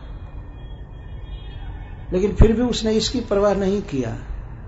जब पिता ने कन्यादान कर दिया, विवाह हो गया, तो अब उसे शारीरिक सुख की अभिलाषा नहीं थी, वो तो केवल सेवा के सुख में मग्न रहती थी और सदा सावधान रह करके, आलस छोड़ करके, पति में दोष दृष्टि छोड़ करके और उनकी सेवा कर रही थी। देखिए, अंततः एक दिन सबको बूढ़ा होना है ना? तो ऐसा नहीं है कि कोई बूढ़ा होने से बच जाएगा। बचेगा ये कहीं हालत में कि बूढ़ा होने से पहले ही मृत्यु मार कर ले जाएगी, तो बच जाएगा उसी हालत में बचेगा। लेकिन अगर जीवित रहा ढंग से तो बूढ़ा होना ही है। तो बूढ़ा होने पर उम्र के परिणाम के साथ साथ मनुष्य को अपनी चेतना में बदलाव नहीं लाना चाहिए कुछ संबंधों के प्रति, खास करके स्त्री पुरुष के संबंध के प्रति। पुरुष को भी बहुत प्रसन्न रहना चाहिए अपनी पत्नी से, और पत्नी को तो पति के अलावा कोई दूसरा इष्ट देव है ही नहीं वास्तव। उसको प्रसन्न रखना, उसी को प्रसन्न रखने से, सेवा से उसको सब कुछ मिलता है। ऐसा अनुसुईया जी ने माता सीता जी को बताया है रामचरितमानस में एक प्रसंग में। और पति का तिरस्कार करने वाली स्त्री की बहुत निंदा की है। पतिवंचक पर पतिरति करई, रौरव नरक कलपसत परई। जो स्त्री अपने पति को वंचित करती है, धोखा देती है और दूसरे पुरुष के साथ रति करती है, तो 100 कल्प तक रौरव नरक में पड़ती। एक कल्प कई करोड़ों वर्ष का होता है, तो 100 कल्प तक नरक में वास मिलता। और ये नरक आदि सब सत्य है। आजकल के तो लोग सोचते हैं कि हम नहीं मानेंगे इसलिए नरक खत्म हो जाएगा हमारे मानना न मानना और दूसरी बात है, नरक तो है ही, भोगना पड़ता है। जैसे सल्याती महाराज स्वयं ही कहते हैं कि तुम अपने पति को धोखा दे करके और इस राहगीर, रास्ता चलने वाले जार पुरुष के साथ रह रही हो, तो तुम अपने पति के कुल को और पिता के कुल को, दोनों कुल को नरक में भेज। एक स्त्री का संबंध 2 परिवार से रहता ही है, पिता के कुल से और पति के कुल से। स्त्री आधार है वास्तव में मानव जाति का। अगर वह शुद्ध है, वह सुशीला है, शुद्ध है, सदाचारणी है, तो अपने आप जनरेशन के जनरेशन शुद्ध रहेंगे, सदाचारी रहेंगे, भगवान के भक्त रहेंगे, वो आधार है। लेकिन अगर स्त्री अपने पति से प्रेम छोड़ दे, दूसरे से करे, तो सब कुछ बिगड़ जाता है, लोक परलोक सब नष्ट हो जाता है। तो महाराज सरजाति के इस उद्गार से शिक्षा मिलती। कुछ भी हो, जैसे आपने देखा कि 3 पुरुष निकले सिद्ध रस से, हृद से, फिर भी सुकन्या पूछ रही है कि आप कृपा करके बताइए हमारे पति कौन है, उनको बताइए आप, मैं दोनों अश्विनी कुमारों की शरण में हूं। उस समय भी उसका मति डाइवर्ट नहीं हुआ कि तीनों तो एक ही समान हैं, अतः किसी से भी हम प्रेम करें। नहीं, ऐसा नहीं आया। उस दशा में भी अपने पति पर ही उसका ध्यान रहा, चाहे पति वृद्ध थे तब भी वो उनको प्राण के समान मान करके सेवा की, और पति युवक हुए उस समय भी वो अपने पति पर ही दृढ़ रहे, दूसरे पर नहीं। चाहे कोई कितना भी सुंदर हो, पढ़ा लिखा हो, बोलने में प्रवीण हो या चिटिंगबाज हो, गुंडा हो, कुछ भी हो, क्यों कोई पत्नी उससे बात करेगी? आजकल एक बहुत भारी पापपूर्ण प्रवृत्ति मनुष्य की होती जा रही है कि कभी कभी अपनी पत्नी को दूसरे फ्रेंड के साथ कहते हैं रहने के लिए, थोड़ा बात करो इससे, तो पार्टी में चलो, ये करो वो करो। इस तरह के गिरे हुए पति कि ऐसा क्यों करते हैं, इससे क्या होगा? कुछ लोग चाहते हैं कि लोग देखें कि हमारी पत्नी भी चालू है, मतलब तेज है, पढ़ी लिखी है, और लोग देखें, इसे मिलें। ये घर में ही पड़ी रहती है और प्राचीन संस्कृति मांगती है, ऐसा ठीक नहीं। कई बार ऐसे हम लोगों के सामने लोग आते हैं और कहते हैं तो ऐसा नहीं चाहिए। पिता देख लिया कि हमारी पुत्री दूसरे पुरुष के साथ है तो कितनी घृणा हुई, जबकि वो उनके ही दामाद थे, उनको बाद में पता चला। इस तरह से चाहे वो मित्र हो चाहे कुछ भी हो, मित्र है, दूसरे संबंध में वो मित्र है। ऐसा नहीं कि पत्नी उसके साथ बात करे हंस हंस करके और वो बोका पति देख रहा है, यहाँ उससे बात कर रही है और बात करते करते कभी कहीं चल देंगे। इस तरह की घटनाएं संसार में होती रहती है। इसमें कॉम्प्रोमाइज नहीं करना चाहिए। ठीक है, फ्रेंड है और जगह का फ्रेंड, पत्नी का वो फ्रेंड नहीं है, हमारा फ्रेंड है, ऐसे मानना चाहिए। कभी भी बातचीत नहीं होने देना चाहिए। कोई ऐसा जरूरी नहीं है कि राज छूटा जा रहा है और नहीं बात करेंगे तो बिगड़ जाएगा। और जो भी बात भी करना है तो पति के सामने, डायरेक्ट सामने हो और एक दो बात कर सके। तो ये सिस्टम है, सदाचार है, वैदिक स्टैंडर्ड है। यही इस प्रसंग से हम लोगों को सीखना चाहिए। और धन्य है वह कन्या जो अपने पति की इस तरह से सेवा की। इसीलिए आज उसका नाम अजर अमर है वैदिक इतिहास में, सुकन्या। जैसे अनुसुईया है और सावित्री, अरुंधति, सीता आदि, ऐसे पतिव्रताओं के लिस्ट में सुकन्या का नाम आता। नाम लेने से ही आदमी में पवित्रता आ जाती है। ऐसी कन्या जो अपने पति से इस तरह से प्रेम की और अपने पिता का नाम रोशन किया। महाराज मनु के वंश में उत्पन्न हुई है। मनु के पुत्र सरजाति और सरजाति की कन्या। और सरजाति महाराज कह रहे हैं कि कैसे तुम्हारी मति ऐसी हो गई, तुम्हारी मति अन्यथा कैसे हो, कैसे उल्टी हो गई, तुमने कैसे अपने पति को त्यागने का संकल्प किया। वह आश्चर्य कर रहे हैं, जबकि उनकी बातें केवल कल्पना ही है, उसमें कोई दम नहीं था। सुकन्या की मति कभी भी अन्यथा नहीं हुई है, अपने पति में ही अविचल है। तो इस प्रकार इस प्रसंग में यह एक प्रेरणा मिलती है और बुद्धिमान व्यक्ति को इसे अवश्य ग्रहण करना चाहिए। इन सब बातों को सीख कर चलने से ही जीवन में सुख मिलता है, शांति मिलती है और इसके साथ ही साथ परम गति भी मिलती है। तो आगे की कथा सुनिए। तो च्यवन मुनि ने यज्ञ कराया महाराज सरजाति से।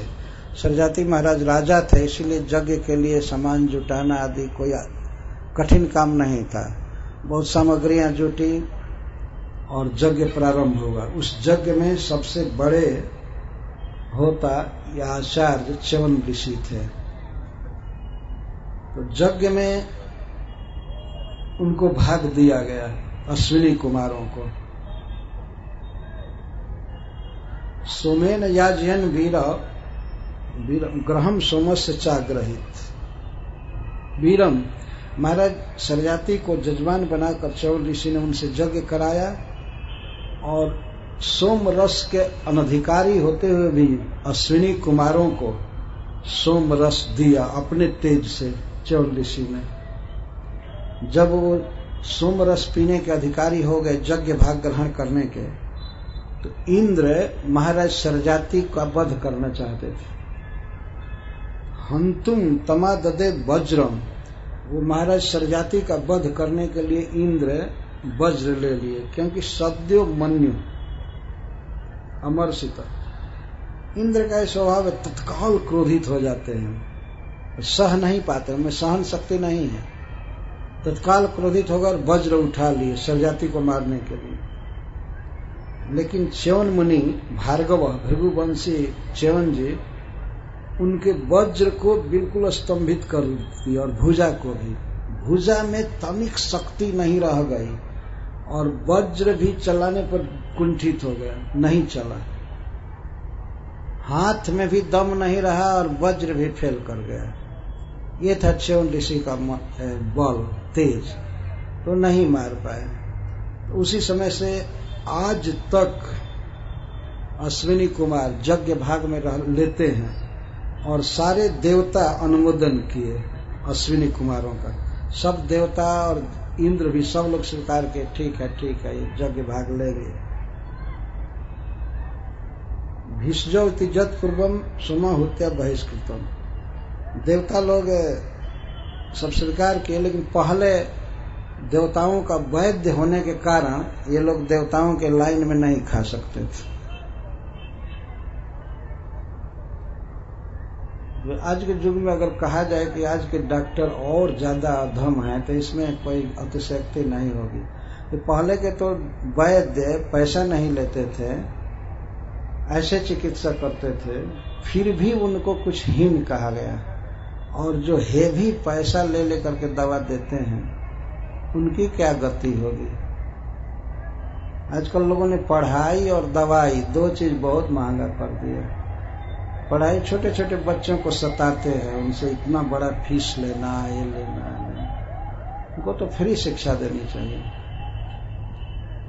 पहले के लोग फ्री शिक्षा देते थे, लेकिन इस समय पढ़ाई ही एक बहुत भारी व्यापार हो गया, बहुत बड़ा व्यापार। और दवाई, डॉक्टर, अस्पताल खोलो और चिकित्सा करो, ठीक है करे, लेकिन कम से कम नफा लेना चाहिए अपना काम चलाने में। नहीं तो ये डॉक्टर सारे नरक के ही कैंडिडेट हैं वास्तव में। इनको तो जाना ही है घोर नरक। इसमें पैसा कमा करके भले कुछ रख लें, लेकिन जो दुर्गति होगी वो तो। लेकिन वे डॉक्टर स्वर्ग जाएंगे जो काम भर पैसा लेते हैं और शरीर से मन से मेहनत करते हैं रोगी को ठीक करने के लिए, वो तो स्वर्ग जाएंगे। तो इस प्रकार अश्विनी कुमारों को उन्होंने यज्ञ भाग दिलाया। इनके 3 पुत्र थे। अब सुनिए, कल जैसा बहुत वंश विस्तार नहीं है। उत्तान बर्हि आनर्त भूरिसेण इति त्रय सर्याते रभवन पुत्रा। सरजाति महाराज के 3 पुत्र हुए, उत्तान बर्हि, आनर्त और भूरिसेण। आनर्त के पुत्र हुए रेवत। रेवत समुद्र के अंदर कुशस्थली नामक नगरी बसाए, द्वारका नामक नगरी बसाए। इसे द्वारका नाम तो भगवान कृष्ण ने फिर से बसाया उसको, लेकिन पहले रेवत महाराज ने उसको बसाया था। तो मनु के पुत्र सरजाति, सरजाति के पुत्र हुए आनर्त, आनर्त के रेवत, और रेवत के 100 पुत्र हुए। ककुदमी ज्येष्ठम, जिसमें ज्येष्ठ थे ककुदमी। तो ककुदमी की एक कन्या थी जिसका नाम था रेवती। तो ककुदमी जी एक बार द्वारका से ब्रह्मलोक गए, ब्रह्मा जी के पास।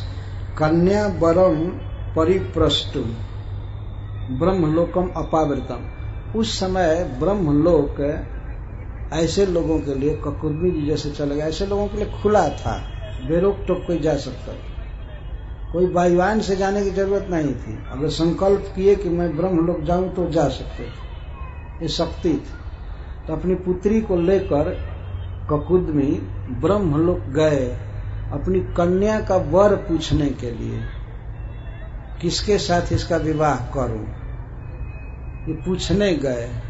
कुछ लोगों को अपने मन में रखे थे, इसे करें कि इससे करें कि उससे करें। ब्रह्मा जी से ही डायरेक्ट पूछने गए, मैं किससे विवाह करूं। तो जब वहां पहुंचे तो वहां पर आवर्तमाने गांधर्वे स्थितो अलब्ध क्षण क्षण। ब्रह्मा जी भगवान के भजन में थे, कीर्तन हो रहा था, पद गान हो रहा था और ब्रह्मा जी उसमें बैठे थे और भगवान का भजन हो रहा है, मन लगा हुआ है और ये गए पूछने के लिए। तो सब लोग जब भजन में थे, कीर्तन में थे, तो ये भी बैठे रह गए, प्रतीक्षा कर रहे थे कि कब ब्रह्मा जी को फुर्सत मिलेगी तो हम पूछेंगे।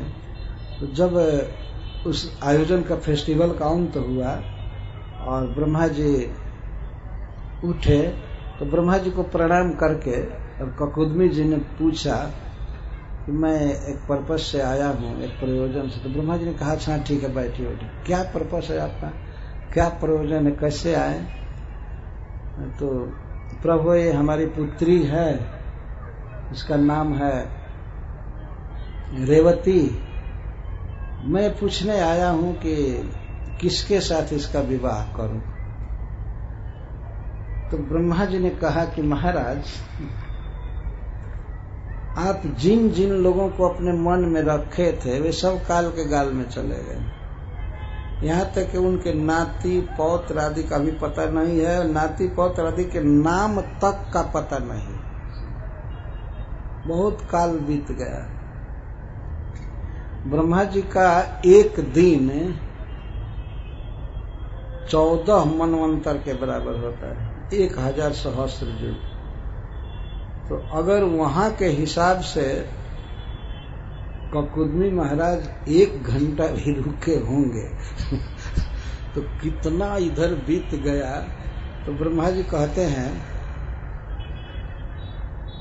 अहो राजन निरुद्धास्ते काले न हृदय कृता, जे हृदय कृता, जिनको आप मन में सोचे थे कि इससे विवाह करें, कि इससे करें, इससे करें, सब काल के गाल में चले गए, कोई नहीं जीवित है, सब मर गए। पृथ्वी पर बहुत फास्ट घड़ी चलती है, जैसे अगर मान लीजिए 1 घंटे की सुई चली, ये एक इस घंटे से उस घंटे पर, तब तक सेकंड की सुई कई राउंड मारती है, इस तरह का हिसाब है। वहां का थोड़ा काल 1 घंटा भी यहाँ कई करोड़ वर्ष हो जाएगा, लाखों वर्ष हो जाएगा। इसलिए ब्रह्मा जी कहते हैं कि अहो राजन निरुद्धास्ते काले न हृदय कृता, जिनको आपने मन में सोचा था इस लड़की के वर के रूप में, वे सब मर हेरा गए। तत्पुत्र पौत्र नत्री नाम गोत्राणी चन सिण है, उनके अब उनका तो मरण हो ही गया, उनके पुत्र का, पौत्र का, नाती का, यहाँ तक कि सबके नाम का भी पता नहीं है कि कौन क्या था। गोत्र माने नाम, गोत्राणी चन सिण है, अब नाम तक सुनने को नहीं मिलता है। हम लोग भी देखते हैं कि अब कोई पूछे किसी से आपके बाप का क्या नाम था, तो आदमी बता देगा, दादा का नाम हो सकता है वहां तक पहुंच जाए, लेकिन अब पर दादा, 8 दादा, 10 दादा कोई पता ही नहीं है कि क्या नाम था, है ना, कुछ नहीं पता है, यहीं पर नहीं पता है, फिर वहां क्या पता, तो उनका नाम तक नहीं सुना जाता है। कालो भिजास स्त्रीणव, आप जब से चले द्वारका से, कुशस्थली से जब से आप चले हैं कन्या का वर पूछने के लिए, तब से अब तक 27 चतुर्युग बीत गया, 4 युग 27 बार बीत चुके और ये 28वां चल रहा है। ब्रह्मा जी के कहने का सही है। तो 27 से चतुर्युग बीत गया, तद गच्छ देव देवांशो बलदेव महाबला। अब आप जितना जल्दी जाइए वहां पर भगवान के एक अवतार हुए हैं जिनका नाम है बलदेव, बल के मूर्तिमान स्वरूप हैं। तो जाकर कन्या रत्नम इदम राजन नर रत्नाय देवो, इस कन्या रत्न को, नर रत्न बलराम जी को दीजिए, जल्दी जाइए, जल्दी जाइए। कन्या समस्त कन्याओं में श्रेष्ठ है तो कन्या रत्न है, और समस्त पुरुषों में श्री बलदेव जी श्रेष्ठ हैं तो नर रत्न हो। भूो भारावताराय भगवान भूत भावना, अवतीर्णो निजांसन पुण्य श्रवण कीर्तन। पृथ्वी का भार उतारने के लिए स्वयं भगवान अवतार लिए हैं जीवों के पालन के लिए, तो वही प्रभु अपने अंश से श्री बलराम जी के रूप में हैं। श्री बलराम जी के रूप में पुण्य श्रवण कीर्तन, जिनके नाम और लीला का श्रवण और कीर्तन करने पर जीव पवित्र हो जाता है, ऐसे प्रभु को एक कन्या दीजिए। इत्यादिष्ट विवंद्याजम, इतना सुनते ही तुरंत ब्रह्मा जी की वंदना करके नृपः स्वपुरमागत, राजा ककुदमी अपने नगर में आए कुशस्थली में। जो त्यक्तम पुण्य जनत्रासा, जब महाराज ककुदमी उधर गए थे ब्रह्मलोक में, तो इधर जक्षों के त्रास से उनके भाई आदि सब छोड़ करके भाग गए थे कुशस्थल। इधर उधर भाग गए थे। तो सुताम दत्वान वद्यांगिम बलाय बलशालिने, तो अपनी पुत्री को दिया, कन्यादान दिया महाराज ककुदमी ने बलराम जी को, जो अत्यंत बलवान है। और कन्या का विवाह करके इस हेडेक को दूर करके और अपने बद्रिकाश्रम चले गए। तप करने के लिए, तपने के लिए चले गए। ये सब घर गृहस्थी का जाल पूरा हुआ। इसके बाद भगवान का भजन करने बद्रिकाश्रम निकल गए। हरे कृष्णा कृष्णा कृष्णा हरे हरे, हरे राम राम राम हरे हरे। तो श्री बलराम जी की पत्नी का नाम है रेवती। तो रेवती इसी मनु महाराज के वंश की पुत्री थी। और सरजाति से अनर्थ से रेवत, और रेवत से ककुदमी। 100 पुत्र हुए रेवत के, जिसमें ककुदमी ज्येष्ठ थे। तो इस प्रकार श्री बलराम जी का विवाह हुआ। और बलराम जी से विवाह करने के बाद महाराज ककुदमी भगवान की भक्ति करने के लिए, तपस्या करने के लिए बद्री वन चले गए, बद्री नारायण चले गए। पहले के लोग कितने भगवान के भक्त थे। और ब्रह्म लोग गए तो वहां का भोग उनको नहीं खींच पाया। वो यहाँ आए और अंत में बद्रिकाश्रम चले गए। ऐसा नहीं कि अब यहाँ से विवाह कर दिए बच्ची का, तब चले फिर स्वर्ग में सुख भोगेंगे या ब्रह्मा जी के लोक में भोगेंगे, ये लालसा नहीं रहे। जा तो सकते थे, वहां नहीं गए, बद्रिकाश्रम गए भगवान का भजन करने के। तप्तुम गत, तप्त होने के लिए गए। तप्त होने मतलब तपस्या करने के लिए गए। बदर्याख्यम गतो राजा तप्तुम नारायण आश्रमम। अब तो कथा तो आगे भी है, बहुत लंबी कथा है, लेकिन कल एक भक्त ने हमको कहा था, आयोजक भक्त ने, कि क्या महाराज आप कभी कोई प्रश्न का भी अवसर दे सकते हैं। तो हम समझते हैं कि 10-15 मिनट अभी टाइम है, आप प्रश्न कर सकते हैं, लेकिन प्रश्न उचित होना चाहिए।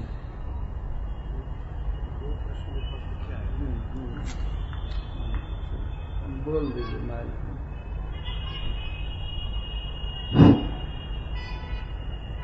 एक प्रश्न आया है, दान क्या है, क्यों, कैसे और किसे करना चाहिए।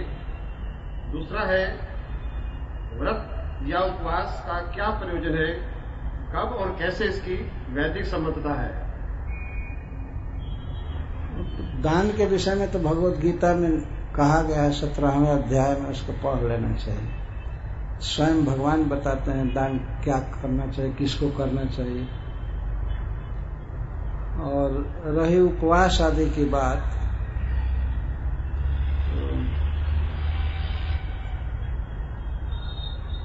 ये भी सब बातें कहीं न कहीं लिखी हुई हैं। और उपवास का वास्तविक अर्थ होता है, उप माने निकट और वास माने निवास।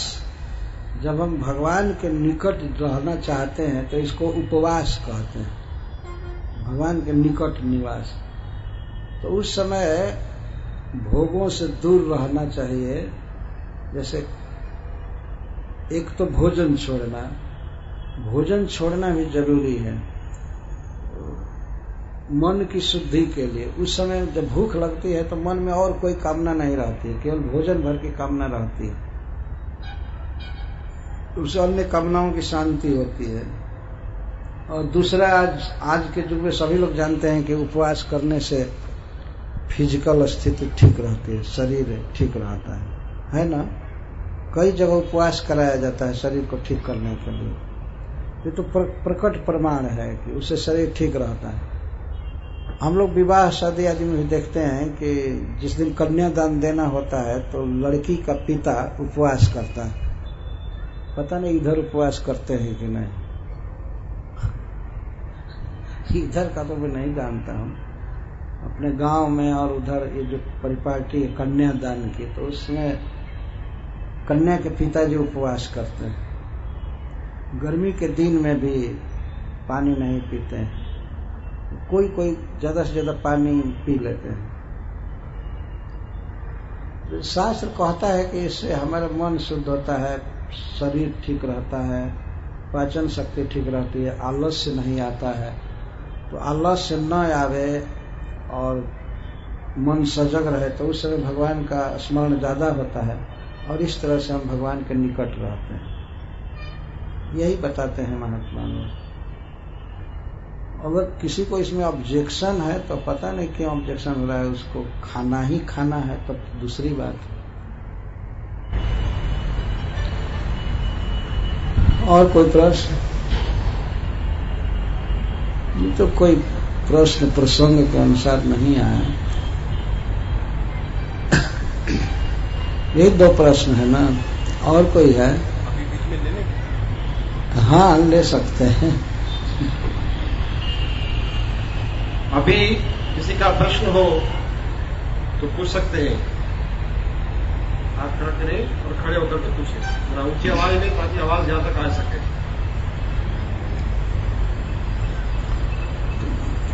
कॉर्डलेस माइक है ना, माइक पर पूछ सकते।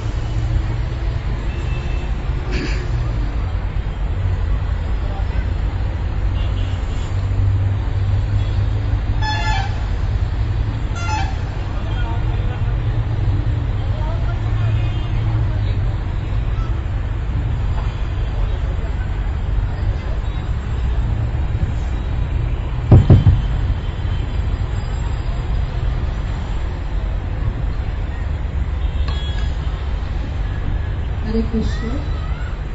रेवती जी की आयु के विषय में पूछना चाहूंगी। रेवती की आयु क्या पूछ रहे हैं? भगवान की आयु थोड़े पूछी जाती है। भगवान की शक्ति, वो तो नित्य किशोरी है। राधा रानी तो बहुत पहले की हैं, लेकिन नित्य किशोरी है। तो उसी तरह से रेवती जी हैं। और रेवती जी के लिए वर पूछने आए ब्रह्मा जी, और ब्रह्मा जी के पास, तो वहां और पृथ्वी पर के सब लोग मर हेरा गए, खत्म हो गए। तो आयु कितनी होगी रेवती जी की समझ में आ सकती। कम से कम 27 चतुर्युगी की तो हैं ही, है ना। लेकिन वो नित्य किशोरी है। श्री बलराम जी की प्रिया है, तो उन्हीं के समान नित्य किशोर।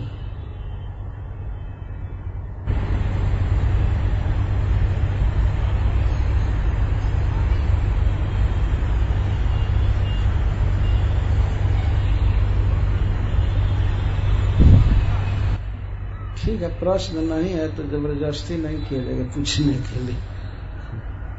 हेलो, ये पृथ्वी लोग कोई श्रेष्ठ भी माना गया है जैसे तपस्या के लिए जो? हाँ जी, ये श्रेष्ठ है। उसमें भारतवर्ष श्रेष्ठ स्थान है। भगवान के प्रिय भूमि है। और स्वर्ग आदि में इतना भोग विलास है कि वहां मन लग नहीं सकता है आदमी का भजन में। जैसे आज भी देखा जाए, कोई कंजस्टेड सिटी है जैसे दिल्ली है, अब चांदनी चौक पर जाकर के ध्यान कीजिए, क्या ध्यान लगेगा। कोई न कोई एकांत जगह चाहिए ना। तो स्वर्ग में इतना भोग विलास, इतना गान बजान, तरंग, अप्सराएं, विमान, वहां भगवान में मन लगाना कठिन है। इसीलिए कोई भारतवर्ष से जाते हैं और भजन का मौका मिलता है तो वहां से भाग करके आकर के कहीं हरिद्वार, ऋषिकेश या हिमालय में और जगह भगवान के धाम में भजन करते। हरे कृष्णा। रावण को मरता हुआ सुना है, कुंभकर्ण को मरता सुना है, मगर मंथरा को अभी तक उस टाइम भी था, और मंथरा मतलब ईर्ष्या अभी तक नहीं मरता हुआ देखा। क्या? तो आपको इसकी क्या चिंता है? चिंता इसलिए है कि सतयुग में भी ऐसा था और अब भी है, और अपने समाज में भी है और भारत में ऐसा क्यों है? क्या है? मतलब रावण को मरते सुना है, कुंभकर्ण को मरते सुना है, और मंथरा को मरते सुना नहीं है, राजा राम के टाइम में भी और आज के सब लोगों को मरते हुए सुनना जरूरी है। नहीं, मंथरा का मतलब ईर्ष्यालु, ईर्ष्या मतलब मरती नहीं है, चाहे हमारे समाज में चाहे बाहर। वो मंथरा एक स्त्री थी, ईर्ष्या करते, ईश्वर सिखाई ना, ईर्ष्या मैं कह रहा हूँ, ईर्ष्या मरती नहीं है। ईर्ष्या मरती नहीं, मंथरा नहीं, मंथरा नहीं कह रहे ना, ईर्ष्या मर नहीं रही है। नहीं, आप तो कहे कि रावण को मरते सुना है, इसको मरते सुना। मंथरा का मतलब है ईर्ष्या, क्योंकि उसने ईर्ष्या सिखाई थी। ईर्ष्या अभी समाज में जा रही है। जो भी मतलब हो, मंथरा मरी कि नहीं, मंथरा से मतलब तक ईर्ष्या फिर से छोड़िए, वो सब रूपक बैठाना। दूसरी बात वो इतिहास है, मंथरा नाम की एक स्त्री हुई थी, कैकेयी भी थी, उसका केवल क्या कहते हैं प्रतीक मत बैठाइए। तो रावण क्या था? जो ये ईर्ष्या थी, तो रावण क्या था?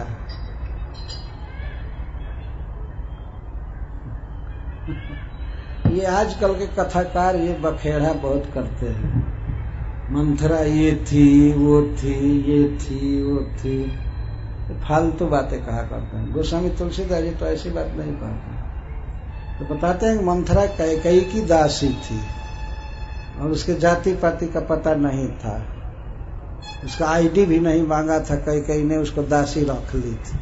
ये वाल्मीकि रामायण में लिखा गया, और इसीलिए एक दिन धोखा खाई। लेकिन वो ईर्ष्या थी, ये थी, वो थी, ये कहाँ से गढ़ लेते हैं? ये कथाकारों का बखेड़ा है सब।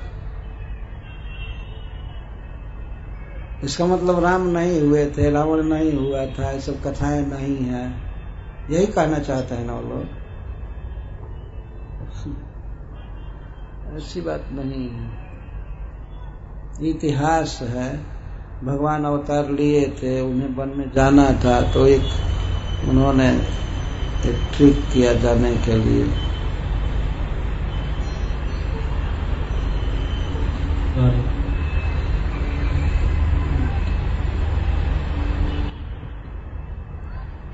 हरे कृष्ण। महर्षि, मैं जिज्ञासावश प्रश्न कर रहा हूँ। आज सूर्योदय आरभ्य आदेश भागवत जी के महात्म्य में मिलता है। हाँ।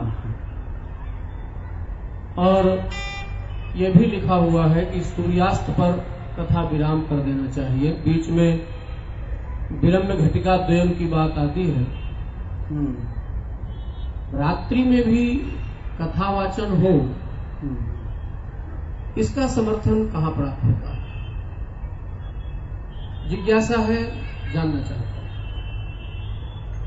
जो सुखदेव गोस्वामी तो रात दिन कथा कहते थे, अहर्निश, ये प्रमाण आता है। जैसा कि महाराज परीक्षित सुन रहे हैं तो कहते हैं कि आप कथा रोकिए मत, रुकने से मेरे प्राण चले जाएंगे। वो सुनते जाते थे। ऐसे भी देखा जाए तो श्रीमद् भागवतम यदि रात दिन न कहा जाए तो वो पूरा होने वाला नहीं था। केवल श्लोक भी बाँचा जाए तभी कितना स्पीड से वो बाँचेंगे सुखदेव गोस्वामी। तो ऐसी बात नहीं, कहीं निषेध है क्या कि रात में नहीं कहना चाहिए? नहीं निषेध है ना, कहीं निषेध नहीं है, बल्कि रात दिन भगवान का भजन करना चाहिए। रामायण में आपने पढ़ा होगा, कहत कथा इतिहास पुरानी रुचि रजन जुगजाम सिरानी। श्री राम लक्ष्मण सिद्धाश्रम गए थे बक्सर, तो ऋषियों के समाज में कथा होती थी, पुराणी कथा, मतलब पुराण की कथा। भागवत ही पुराणों में मुख्य है।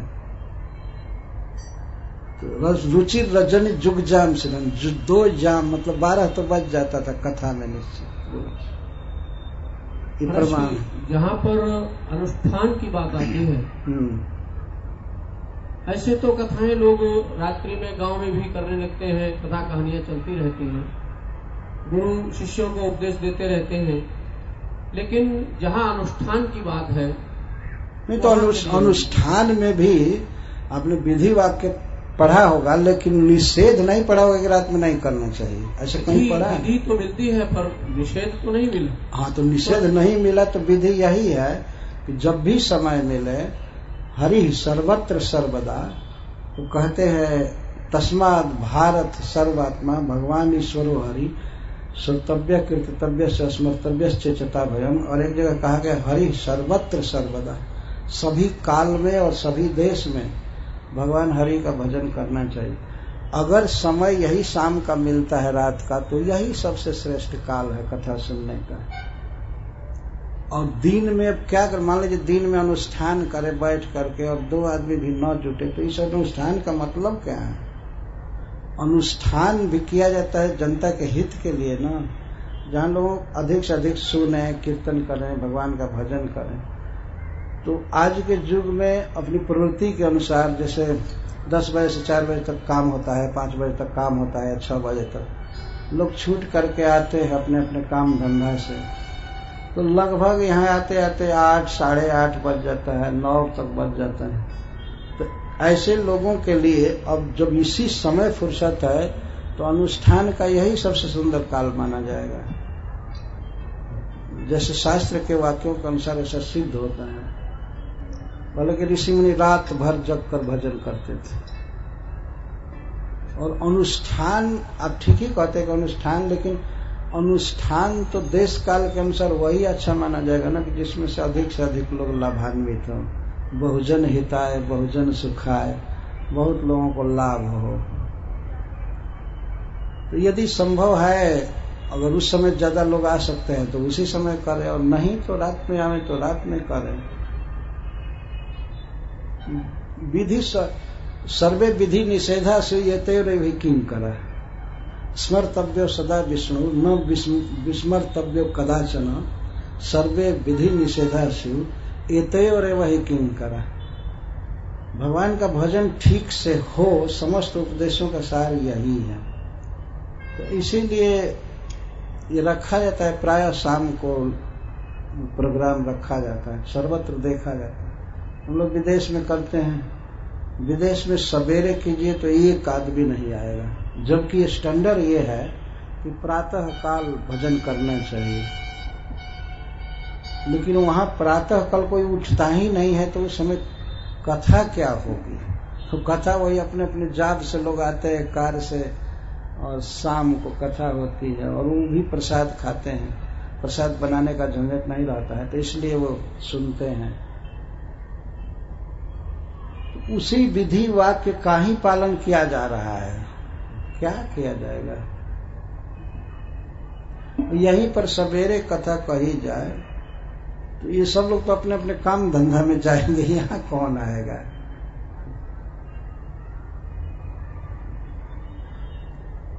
आप ठीक कहते हैं कि सूर्योदय से प्रारंभ करके सूर्यास्त तक कथा होनी चाहिए, विराम देना चाहिए। अब वो समय गया, देश काल इसी को कहा जाता है, काल बदल गया।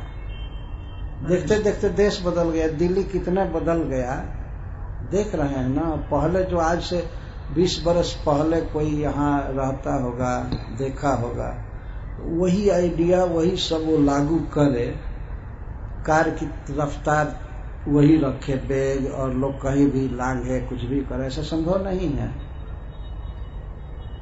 अब तो पुल के नीचे लांघना पड़ेगा, बहुत सतर्क होकर के, नहीं तो कच्छ से धक्का लगेगा। हरे कृष्ण। महाराज को एक प्रश्न पूछना चाहता हूँ, महाभारत काल में संजय ने ऐसा कौन सा पुण्य किया था कि उसको श्री कृष्ण जी के दिव्य दर्शन हुए? तो दर्शन हुए, महाभारत यही कहता है, लेकिन कौन सा पुण्य किया था ये तो कोई खास जिक्र नहीं है।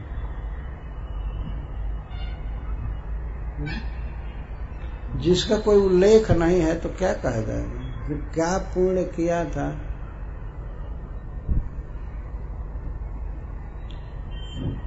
और वो भगवान का दर्शन ही बता रहा है कि बहुत बड़ा पुण्य किया था, लेकिन क्या किया था पर्टिकुलर कहा नहीं जा सकता।